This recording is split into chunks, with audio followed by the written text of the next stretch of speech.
have Mark here, and he's going to explain the difference for us for a compound gear train and a simple gear train. So Mark, the one that we have in the picture right here, which one is this one? So this is a simple gear train. And why is that? It's because each gear has its own axle. Very good. And what's this one over here? Over here is a compound gear train. Oh, I can't see it. You can see it's compound because these two gears actually share an axle right in between the second axle. Okay. Is shared. All right, so explain to us what the gear ratio is between these two gears.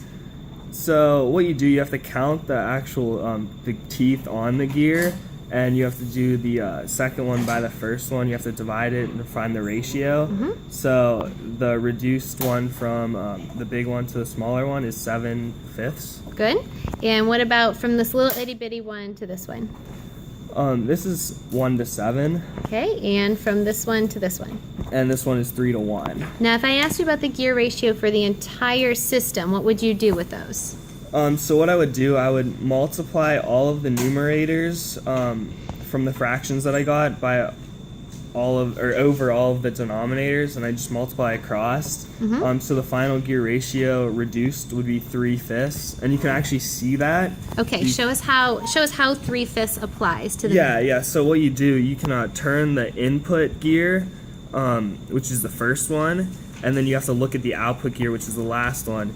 And when you turn... and you can see those marked by the little itty-bitty check marks. Yeah. So you turn the first one, and if you look, you can see if I turn the first one 3 times, the last one, which was the output gear, will turn 5 times when I turn this 3 times. Makes 2.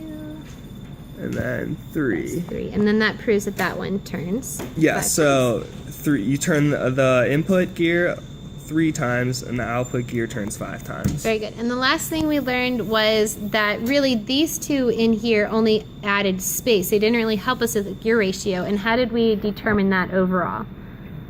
Well, how many teeth were... This one's a 36 and that one's a 60. So how did that relate? So like to make it simpler, instead of finding the ratios between each one, you could just find the ratio of the last one, the output over the first one.